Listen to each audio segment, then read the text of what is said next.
Muhammad Ali was driving through rural Georgia when he saw something that made his blood boil: a diner with a whites only sign in the window. His entourage begged him not to go in, but Ali had other plans. What he said to the owner in those next 10 minutes left the entire diner in tears. It was the summer of 1974, just 3 months after Ali had shocked the world by defeating George Foreman in Kinshasa, Zaire, in the legendary Rumble in the Jungle. At 32 years old, Muhammad Ali was once again the heavyweight champion of the world. He was famous, he was powerful, and he was driving through one of the most racist parts of America. Ali and his small crew, including his longtime friend and photographer Howard Bingham, his trainer Angelo Dundee, and his assistant Bundini Brown, were traveling from Atlanta to a speaking engagement in a small Georgia town. The year was 1974, but in rural Georgia, it might as well have been 1954. The Civil Rights Act had been law for 10 years, but in this part of the South, old hatreds died hard. "We'd been driving for about 2 hours," Howard Bingham later recalled. "Ali was hungry, and we were looking for some place to eat. Then we saw this diner on the side of the road. It was a small, run-down place called Miller's Diner. The paint was peeling, the parking lot was dirt, and there in the window, plain as day, was a handmade sign that read, 'Whites only, no colored served.' Bundini Brown saw it first. 'Champ, keep driving, that place ain't for us.' But Ali had already stopped the car. He sat there for a moment, staring at that sign, his jaw clenched tight. 'Ali, come on, man,' Angelo Dundee said from the back seat. 'We'll find somewhere else. This ain't worth it.' Muhammad Ali didn't say a word. He just opened the car door and started walking toward the diner. 'Oh no,' Howard Bingham said, grabbing his camera. 'Here we go.' The three men scrambled out of the car and followed Ali. They knew that look on his face. They'd seen it before he walked into the ring. It was the look of a man who had made up his mind, and nothing was going to change it. When Ali pushed open the door to Miller's Diner, the bell above it rang, and every conversation inside stopped dead. There were maybe 15 people in the place, all of them white, all of them staring. Behind the counter stood a large man in his 50s, with a greasy apron and a face that had seen too much sun and too much hate. His name was Earl Miller, and this was his diner. He'd inherited it from his father, who had inherited it from his father. 3 generations of Millers had run this place, and 3 generations had refused to serve black people. Earl Miller's eyes went wide when he recognized Muhammad Ali. For a split second, something that might have been excitement flashed across his face.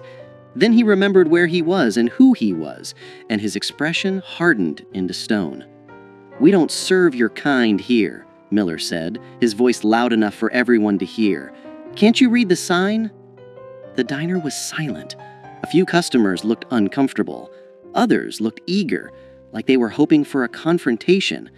One elderly couple quietly stood up and left. Muhammad Ali walked slowly to the counter, his eyes never leaving Earl Miller's face. When he spoke, his voice was calm, almost friendly. "I can read just fine," Ali said. "In fact, I've read a lot of things. I've read the Constitution of the United States. I've read the Civil Rights Act of 1964. And I've read the Quran, which teaches me that all men are brothers, regardless of the color of their skin." Miller's face reddened. "I don't care what you've read. This is my property, and I got a right to refuse service to anyone I want. Now get out before I call the sheriff." Ali didn't move. Instead, he did something that surprised everyone in that diner. He smiled. "You know who I am?" Ali asked. "Yeah, I know who you are. You're Cassius Clay, the boxer." "Muhammad Ali," Ali corrected gently. "And you're right, I am a boxer. In fact, I'm the heavyweight champion of the world. 3 months ago, I beat George Foreman, a man everyone said couldn't be beaten. I've fought the toughest men in the world, and I've won most of those fights." Miller crossed his arms. "What's your point?" "My point," Ali said, still smiling, "is that I could walk behind that counter right now, and there ain't nothing you could do to stop me. I could knock you out with one punch. I could tear down that sign in your window. I could make you regret every racist thing you've ever said or done." The tension in the diner was thick enough to cut. Miller's hand moved toward something under the counter, probably a baseball bat, or maybe worse. "But I'm not going to do that," Ali continued, his voice still calm. "You know why? Because I'm not here to fight you. I'm here to talk to you. I'm here to ask you a question." Miller's hand stopped moving. "What question?" "I want to know who taught you to hate." For the first time, Earl Miller looked uncomfortable. His eyes darted to the other customers, but none of them met his gaze. "My daddy," Miller said finally. "My daddy taught me that whites and coloreds don't mix. That's just how things are." "And who taught your daddy?" Ali asked. "His daddy, I guess." And so on, Ali said, nodding. 3 generations of Millers, all teaching the next generation to hate people they don't even know. All teaching their sons that the color of a man's skin is more important than the content of his character. Ali leaned against the counter, his posture relaxed, conversational. "Let me tell you something about my life, Earl." "Can I call you Earl?" Miller didn't respond, but he didn't object either. "I grew up in Louisville, Kentucky," Ali continued. "When I was 12 years old, my bicycle got stolen. I was so angry, I wanted to fight whoever took it.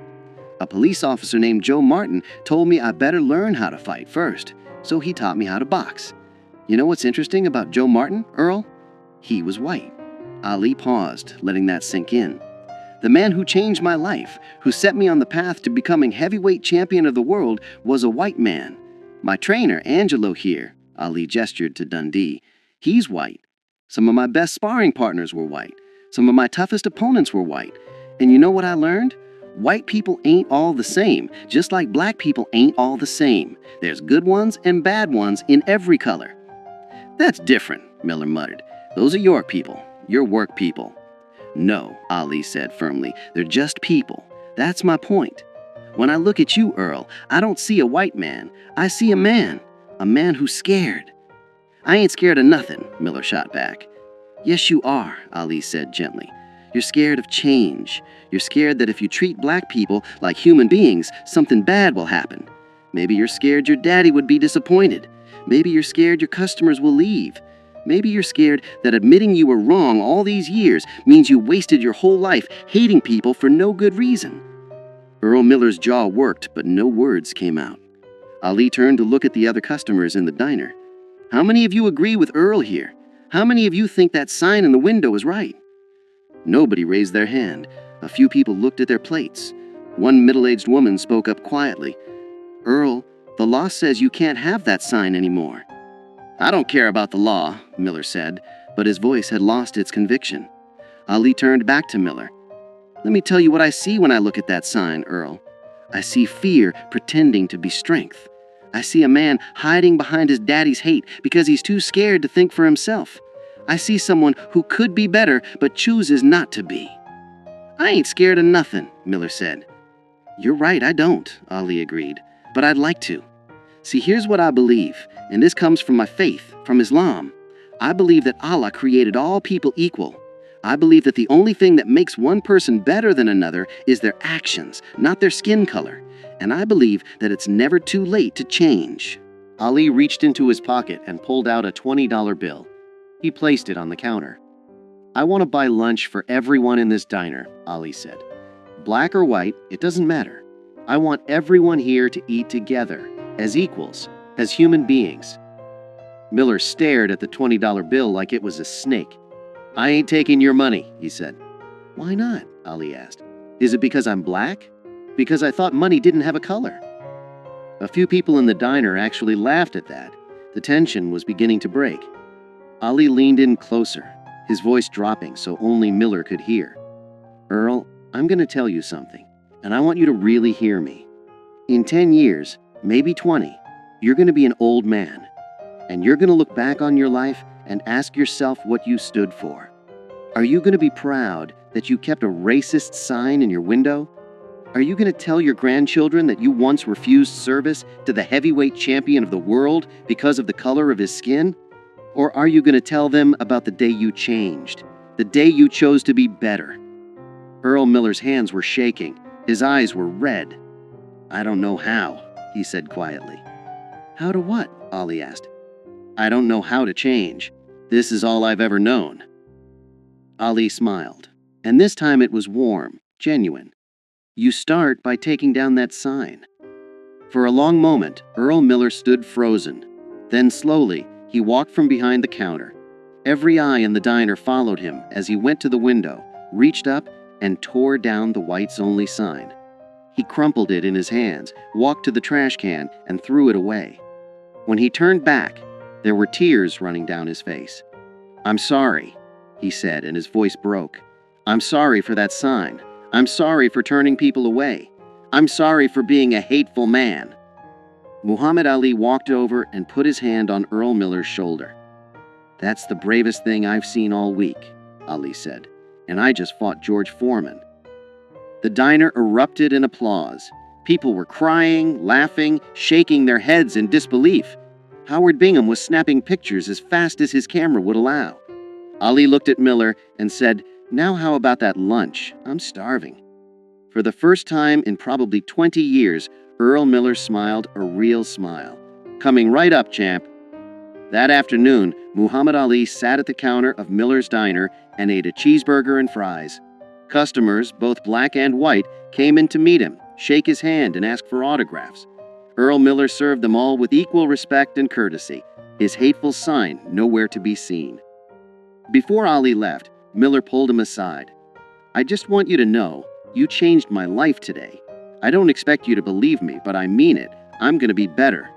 I believe you, and I'll be checking on you." Muhammad Ali kept that promise. Over the next several years, he would stop by Miller's diner whenever he was in Georgia. Each time, he found the place more integrated, more welcoming. Earl Miller became a different man. He hired his first black employee in 1975. By 1978, half his staff was black. He became an active member of his local church's integration efforts. In 1980, Earl Miller wrote a letter to Muhammad Ali. In it, he thanked Ali for knocking some sense into me without throwing a punch.